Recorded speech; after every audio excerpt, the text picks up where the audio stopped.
Deep in the jungle of central Vietnam, there's a wonder of the world. Wow, this is amazing! A lost universe that hides a unique ecosystem. It doesn't happen anywhere else on this planet. I think that's just about the holy grail for biologists and a team of scientists and explorers with a mission. This is an amazing cave. Look at that. Absolutely threatening. To investigate a record-breaking contender for the world's biggest cave, Vietnam Mountain River Cave, or Han Son Dong, hidden treasure theories, and that to no one has thought the depth of this monstrous cave. The team of pioneers is here to prove this cave is the largest in the world. This is an absolutely amazing game. It's huge that we just in entrance now. It's gonna get so much bigger. That is amazing. It's absolutely wonderful. This is definitely a once in a lifetime opportunity. I'm so excited about being here. Practically the first person to set foot in the cave. It's a wonderful opportunity. In 2009, Cable Jonathan Shims was one of the first humans ever to enter here. But deep into the long cave process, he was stopped short by a forbidding rock face. He brings more advanced climbing equipment and a commitment to reach the top of the world.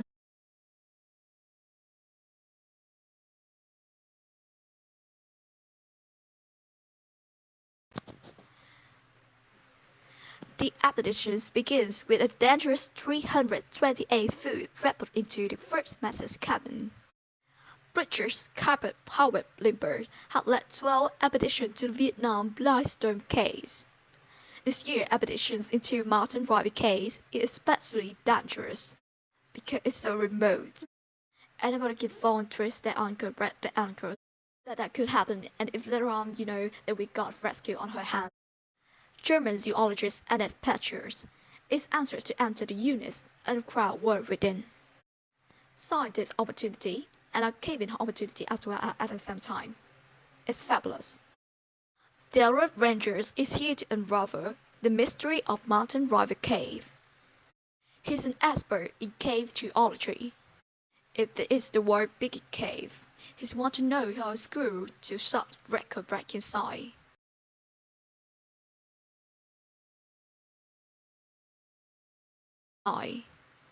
It's like no other cave I haven't been here.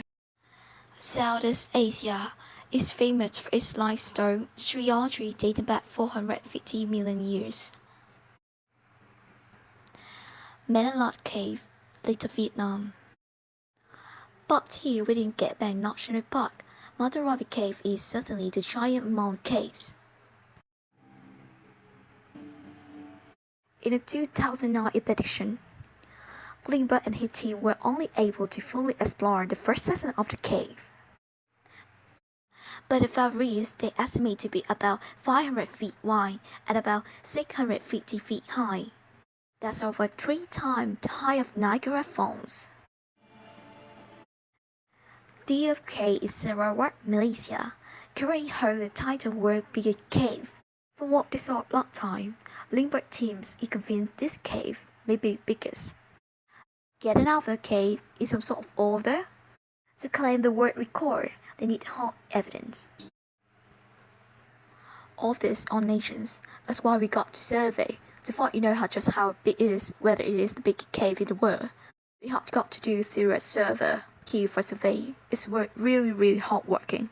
Jonathan Shims is one of 4 cavers who ruled off this original survey of Mountain River Cave. We really need to do next is get over this one. He knows the one that defeated him back in 2009 is their biggest challenge. It's a dangerous obstacle to overcome, made of loose calcite and muddy stances nearly 50 feet high. We just won't expect anything like that. Shim determined that the trips will be a success.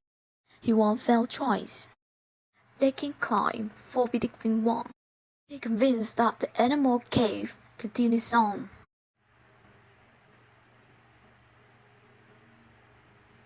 They estimated one about 3 miles into the cave from the 328-foot bell at the entrance. It will take the team half a week to reach the final survey point at the Great Wall of Vietnam. After the initial rout, there's an 1150-foot scramble lead to the first off to the river crossing. From here, the team needs to climb high, following the river through the natural valleys of the cave. Then there's descents down to a level sandy area. After the first of two dolins, collapse hole in the cave surface. The dolins and cave beyond are where patrons hope to find new life forms and grandeurs, secrets of how the cave was formed. Then, through narrow sections across the larger dolin and into the second camp. So far, the final part of cave survey is a lot quarter mile before the Great Wall of Vietnam, and then it's into the unknown.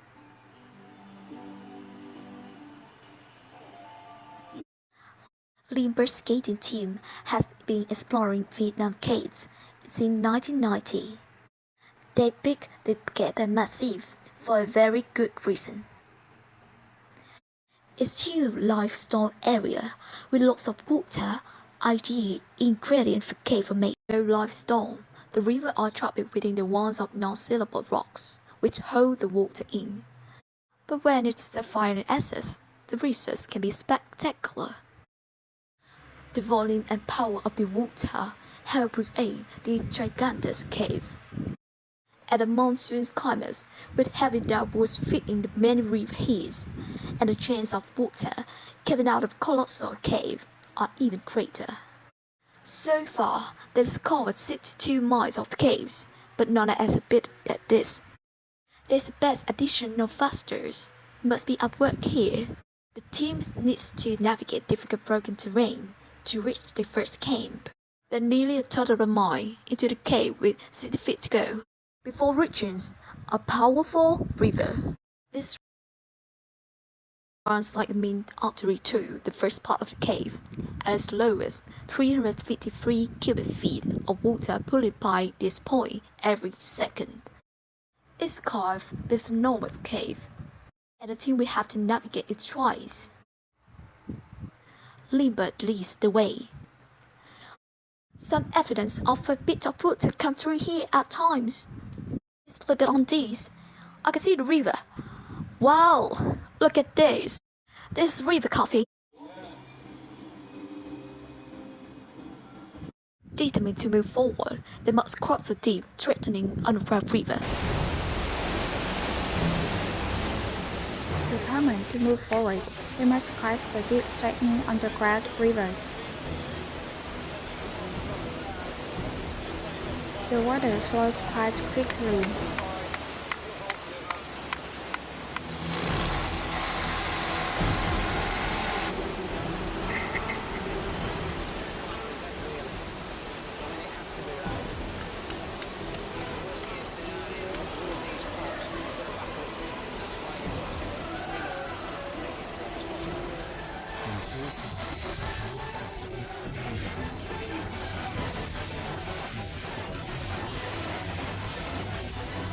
In full flow, the river could sweep any one of the caves off their feet, and if it floods, equalize the life-threatening heights, cutting off their escape route.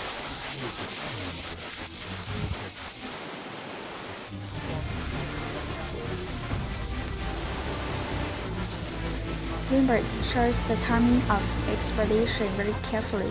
It's the end of the dry seasons, so the river is slow.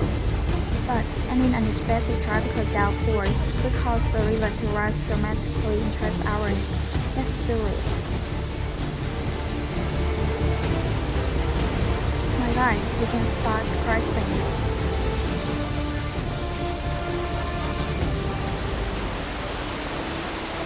Next one.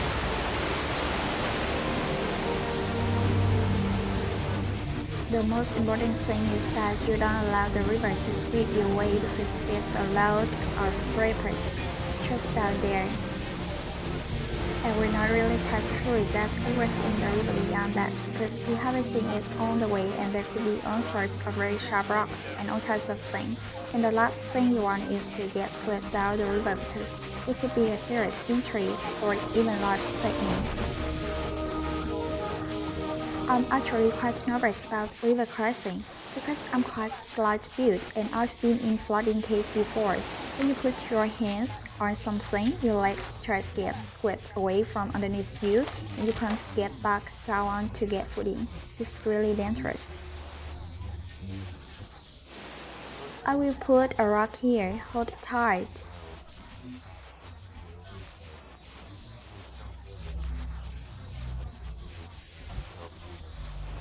A major obstacle conquered.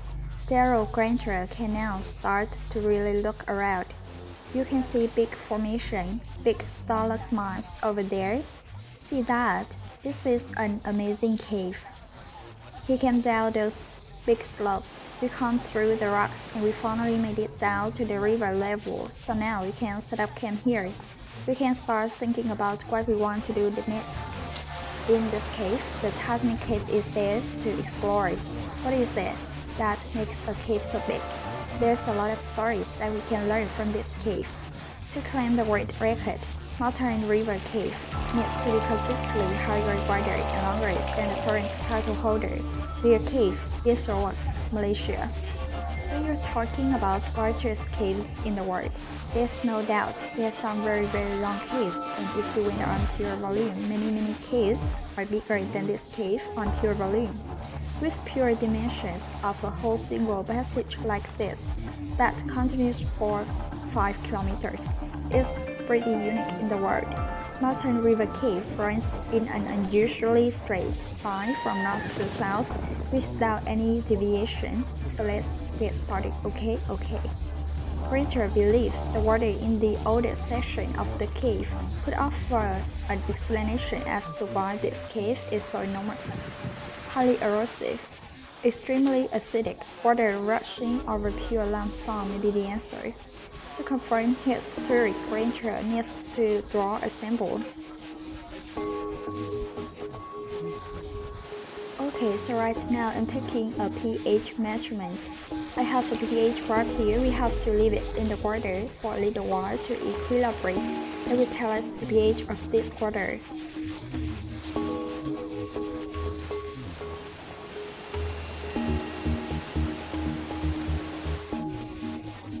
The pH ranges from 0 to 14. The lower the pH, the stronger the acid. To be out of the ordinary, Granger is looking for reading lower than 7, which is neutral. On the surface, tropical rainstorms flood the vegetation and seep down through the soil. Along the way, the water picks up carbon dioxide, which makes it acidic. High levels of acidity would make the water flowing into Mountain River Cave more effective in seeping its way through the rock. Okay, so my pH should be finished now. And we have about pH 7.5, so that's pretty typical. Maybe a little bit on the low side. The result of the test surprised Granger. The water here is not overly acidic. This can't be the explanation for the cave's episodes. There's something strange going on here. And finding the answer to this huge puzzle is his primary focus.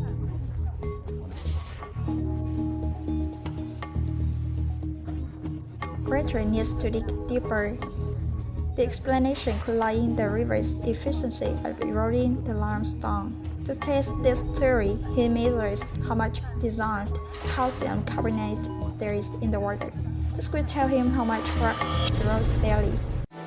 I'm gonna add some acid in here until the liquid turns yellow. And then the way this kit works, I can read off from the syringe how much calcite is in this water. One more drop. So now it's yellow. Okay, we have about 62 milligrams per liter. This means that every 1,000 gallons of water that passes by here carries 8 ounces of dissolved rock, about the size of a baseball each second. It sounds like a staggering amount, but for a cave of this size, it amounts to nothing. Like the pH level, the calcium carbonate result is ordinary and unexceptional. This is exactly the result the geologist might expect to find in any limestone cave river. These results don't help Granger understand why this cave is such a monster. The answers must lie deeper within the cave. Harold Limber steam a 1/3 of a mile into the mountain river cave. They have food for 6 days, enough to get to the Great Wall of Vietnam and back. The team sets up camp. Rehydrating and replacing lost calories had to be carefully managed. The geologists and biologists of Hanoi University also joined the Lindbergh on the expedition. Hopefully the other quarters will check all the other bags to our underground camp. This is a great limit. This is an amazing program. Everybody has pulled more in their way. Annette Becher goes deeper and further into the cave looking for life. She's getting frustrated in her search. She's here to find undiscovered species, but so far only sees a barren landscape. That's a bit of shame. I have great expectation, but with the wave flooding, I have to rethink my approach. The team is exhausted and settled down for the first night inside the cave. The next morning, they continue over half and a mile further. Darrell Ranger has explored some of the largest caves in the world, but this one is about to reveal something he's never seen before. Deep in the heart of the mountain river cave lie the magical and mysterious Darling.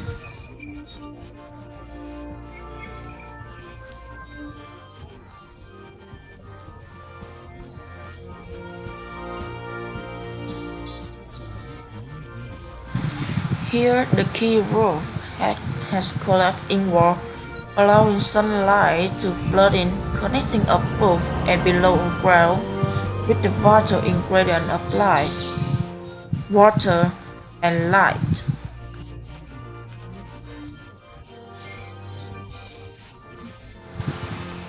This is the world's biggest cave.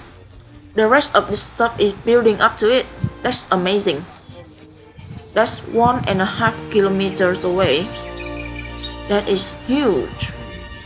But that looks like it's 100 meters away, like we're in a normal sized kid, and took longer and a half. It's hard to imagine how big that passage is. Here's a unique mini jungle has taken root a quarter of a mile below the surface of the earth.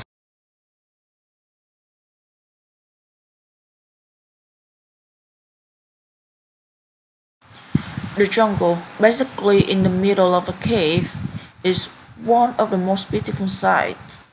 It's incredible. It's got to be one of the wonders of the world. It doesn't happen anywhere else on this planet. I think that's the holy grail for biologists. For Granger, the doorlight is an unexpected window into the structure of the limestone here.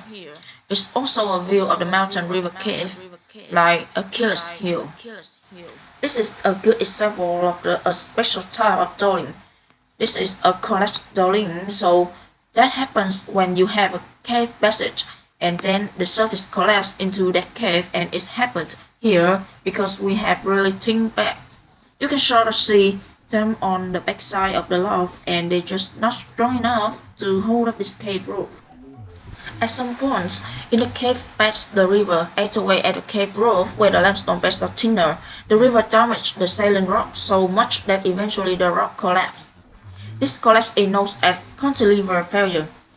You can think about theoretically like having a piece of rock sticking out like a diving board. You can only stick it out so far before it breaks off under its own weight, and that's exactly what happens as you make the cave bigger and bigger. You are forcing a diving board of rock or a slab of rock to stick out, and it supports its own weight. The limestone beds in the part of Vietnam are especially thick, with very few cracks or weak points. The river tunnels through this landscape, challenging the strength of pure limestone, and the dolines brutally reveal a few places where the rock beds are thinner and weaker, but still divided here, open to the sun and the rain. Life arrived. Lung and Anna's Becher are first to climb into the underground. She's eager to tap into Lung's expertise in rainforest plant species to figure out how the subterranean wonderland compares with the surface. After disappointment in the first part of the cave, the Dolai fulfills Becher's expectation. Here is an area rich with life and a unique and unexplored ecosystem. It's fantastic. It's a treasure for biologists, and everything that lives here has got a complete chance. So, birds of just 6 plants have sprouted up. This species outside is evergreen, but here is a fall out the leaf in the winter. It's deciduous here, and those young leaves are the red. Hoping to find new species of plant evolved to flourish in this strange underground world, Long doesn't see any example of unique evolution. Instead, he thinks the plants in the Dolai are showing extreme adaptation. It's a process known to biologists as phenotypic plasticity. In particular, in plants, the outer form is very variable. They can adapt very much to the environment, so there could be 2 plants that are perfectly have the same species that have the same DNA, but because they're in different environments, so they actually look quite different. That's the plasticity. So I think we'll see an example of spectacular phenotypic plasticity.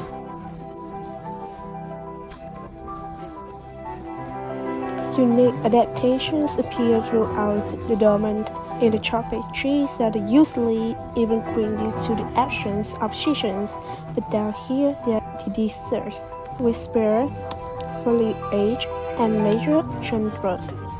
Darwin theorized that is how the trees adapt to comparative lack of the water, sustain its life. This deep only words encloses this mini jungle and act as a natural barrier to the outside world, trapping pockets of life death within the cave.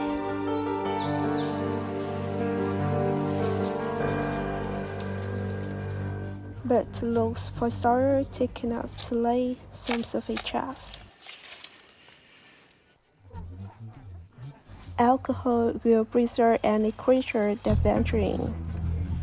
Now she must try any sign of life in the dark cave. But so far, the chance of finding anything of significance doesn't look good.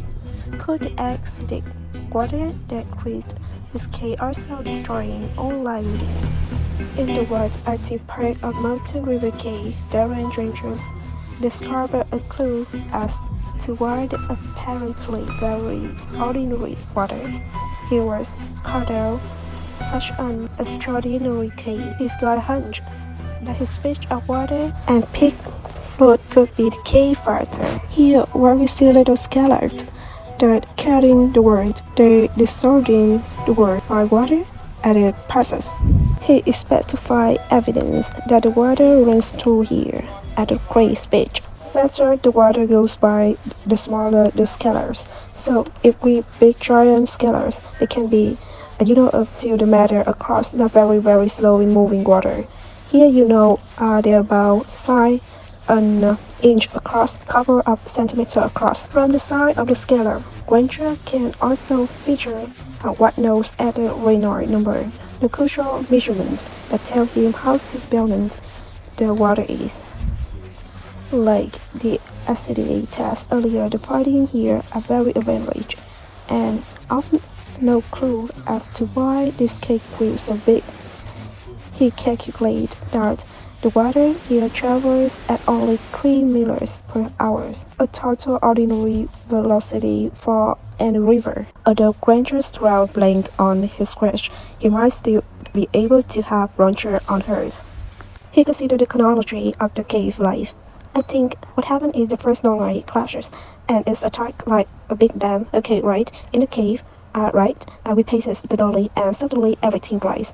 Out we don't see the more normal becomes one normal less RT case, and that where the wildlife come in because if it doesn't get flooded out every 10 years or so it can has time to evolve. For Granger, the formula for how Mountain River Cave grew so big remain a mystery. This area has the right ingredients for a big cave, unusually large bass, appeal planktons, and heavy monsoon rain filling a deep river. But the water is big and puddling turbulence doesn't reveal anything, and Granger is almost at a loss. The surveying team looks for answers too.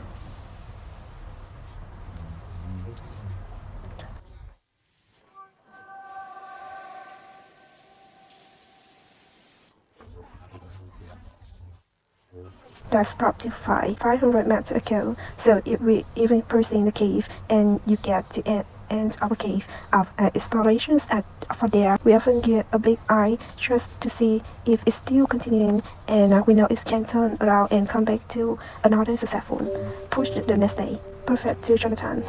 For these expeditions, they need to use more sophisticated way to measuring the cave size. Cave serving due to a primitive process where everything was done by hand. Now, digital laser reading cuts out the details, the tedious legwork, and provide precise measurements. They must survey every part of the cave precisely, and every measurement must be exact to the nearest inch. When it comes to climbing, the title was Big Cave is length, width, and height. That counts for Howard Lambert and his team. The laser sent a beam across two designated point called as survey stations, which seem smart with a small light. They measure distance, height, and angle. Span taking 29.9 minus 3 year 099. Left side. The laser beam picks out the highest point in this section of the cave. It measured 328 feet high. The Statue of Liberty could fit in here quite comfortably with room to grow. The widest section surveyed so far is 338 feet across. This passage continues for another half mile, enough for a small plane to fly through, or even a whole display team.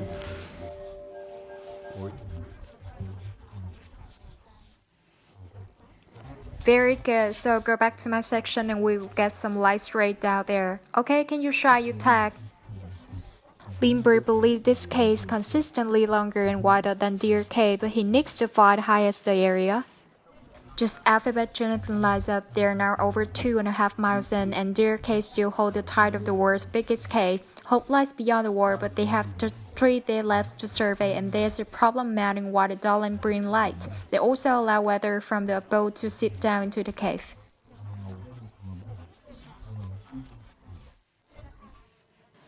Jonathan, we got a problem with the clouds now. It is extremely accurate if there are no cloud in the way which there's in this case across the far sighter. This is one thing that does make it difficult on the peculiar hazards of surveilling the cave this size. The poor visibility means the team must stop the survey. It a paralyzing setback. There weren't enough time to get to the end of the cave. Time running out to survey Mountain River Cave. Howard Lindbergh made a top decision. He sent his 2 best Winnie and Clark ahead to set the ringing on the treacherous Great Wall of Vietnam, so the rest of the expedition can follow tomorrow.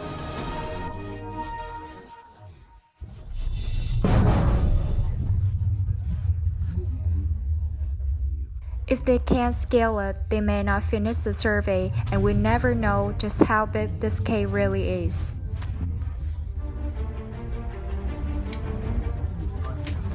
In 2009, the explorers estimated the Forbidden Wall to be nearly 50 feet tall. Now Clark, as Winnie think it much bigger, estimating 200 feet, nearly the height of a 20-story building. They have the gear for the challenge, but the wall is going to be a longer, more dangerous climb than they expected. Geologists call this flowstone rock made weak and fragile by water dripping from the ceiling.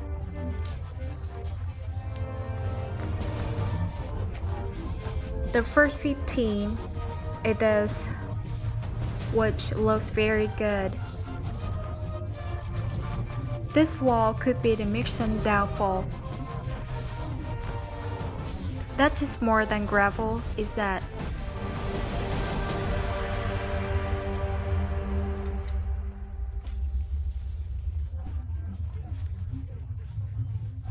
It soon becomes clear. This cave is not going to give up its secrets without a fight.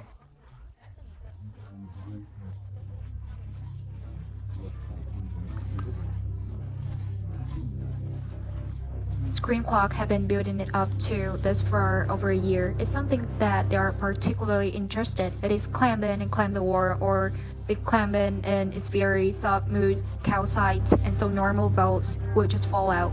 It's going to be a difficult and exhausting climb. Back at the camp, the extreme conditions are taking their toll even on those who are not battling the wall. What can be quite difficult is just living in quite can be wild conditions. You got to keep things clean. It's very dirty at times again, and in everything via caving equipment, all clothes. Failure is a big problem because he had continuously wet or sweating or going through rivers. We often get what we believe is a fungal infection of the feet. Meanwhile, that Betcher's search for light continued. She came to Mount River Cave to find new species, but with only a mile or so to go before the wall, she had yet to discover anything out of the ordinary. She had one more chance for a promising new sample area, a dry passageway. That's where the opportunities are with this fantastically big cave, so can go into those and look for tiny creatures that will be evolving in their large dry side passages in their archives. Regular flooding in large parts of the cave means that it's difficult for new life to gain a foothold, but in this dry occult spectral thing, she may find isolated species which has had time to evolve and flourish in complete darkness.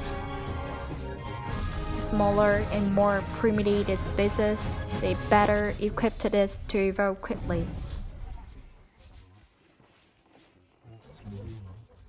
Evolution takes a long time. You have something like 2 or 3 generations a year. You can evolve a much greater speed, but mammals don't tend to have those generation times, so play, but in the cave is unlikely.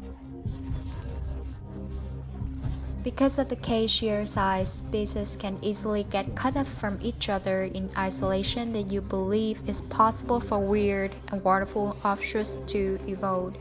Zoologists and a picture finally strike gold in Mount River Cave.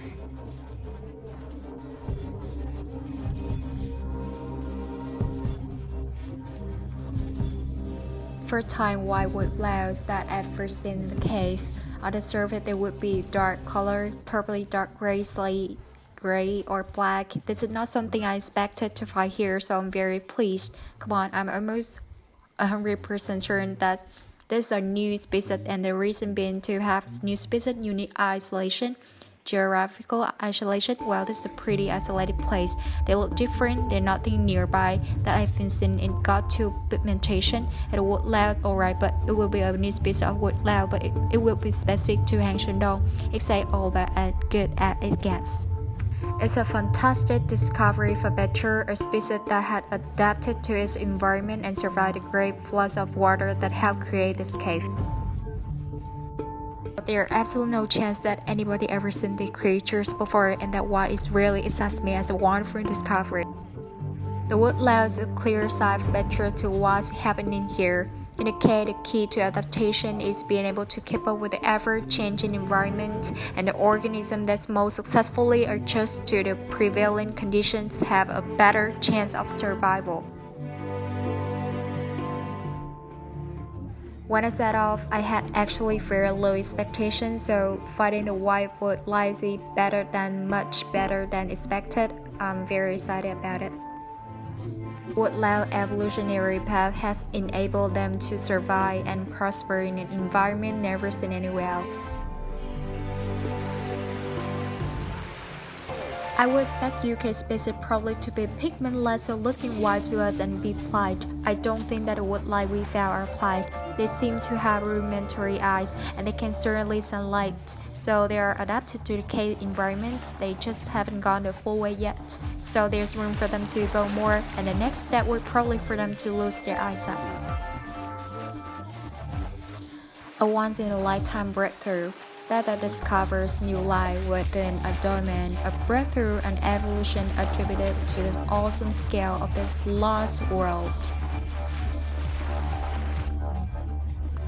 Back in the can, time is running out.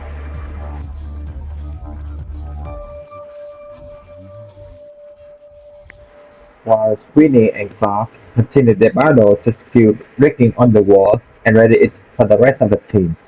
If they don't succeed, the team cannot complete the definitive survey. Landmark and the rest of the team never sleep for the news.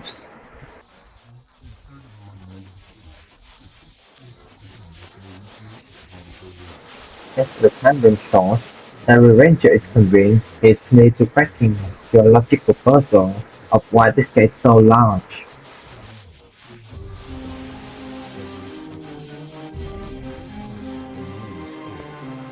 Huge volume of water, few limestone, and a tropical climate are important factors, but it's not enough to explain why this case is so big.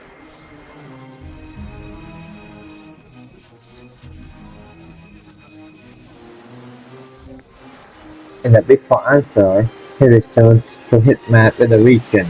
So this is the digital elevation long edge that shows the area that we are in, right in here. This is Gabon National Park. Rangers suspect the key evidence lies in the cave geography. He spots an old fault line on the map. It seems to mirror the underground road plotted by the mountain river cave. This may be the answer he is looking for. You know, the key moment was when I saw the fault line and then it all worked out. When I noticed it's the strange light here, they go both north and south. And remember that the cave goes both north and south. And then I realized we are right on the fault line. That's exactly what formed the cave. There's the same fault right up here.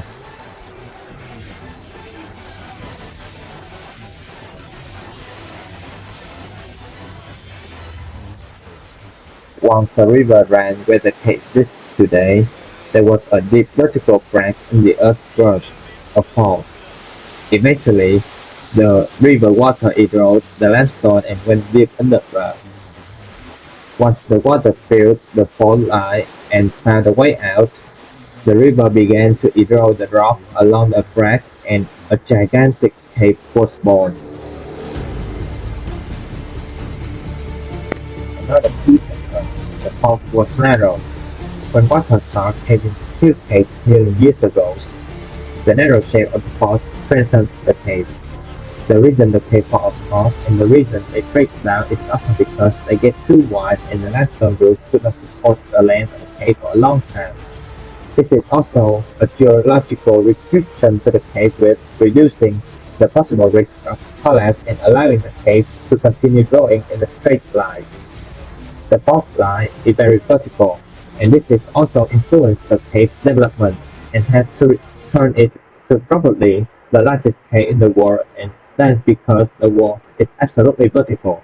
You know, they are vertical, so the caves are very, very tall. The 1,300 foot high domains show that what happens when the cave weakens. Ranger has every piece here. The layer of pure limestone is unusually thick. A huge catchment area feeding a large river, an underground fault line, and the right shape to contain the stable cave passage. Finally, a river on the limestone surface that made the cave the first opportunity. A perfect formula to build a gigantic cave. The title of the biggest cave would rest on reaching the top of the Great Wall of Vietnam. But the first thing they need to know is if Sweeney and Clark managed to climb it. 2.5 miles deep inside the cave, Climber finally gets the news he's waiting for. His team has reached on the top of the wall. Perhaps it's even beyond anyone's expectation. Unbelievable. At Mr. The Beach, Estimator, great news. The main goal for this trip is to get over this wall, and we have done that. This morning, I highly doubt we can do that. I thought it's gonna be too tough, but I did a great job. Estimator is a huge plan in those conditions. The good news brings speculation as to what lies beyond the wall. I wouldn't be surprised if I see another cave and Howard thought it was going to the left. The inclination is clear to go straight there and terminate. But yeah, that's what we're gonna find out.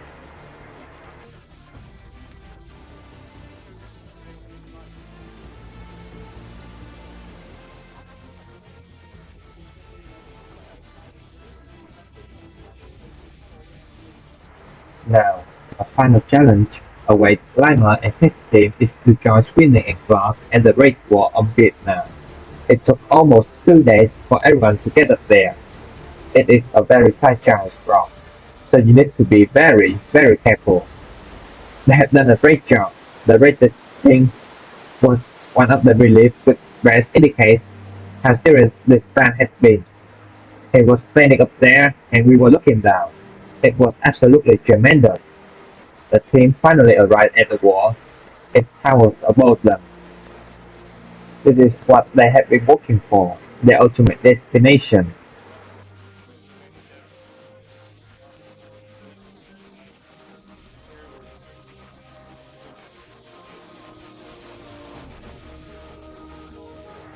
Rainbow and Jonathan Simmons were looking for a section of the cave that can reach the highest point of Deer Cave in Malaysia.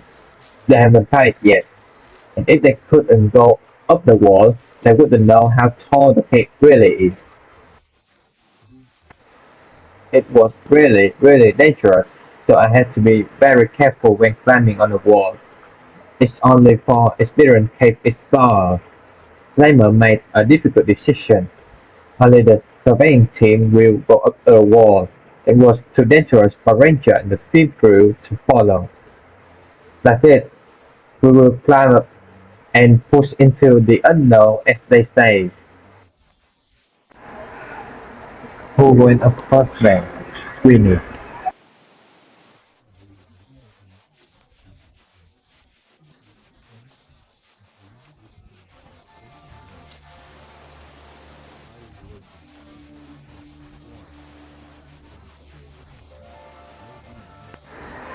We all intend to wait and get over the wall to see what's next. The field crew attached a camera to a helmet to record the plan.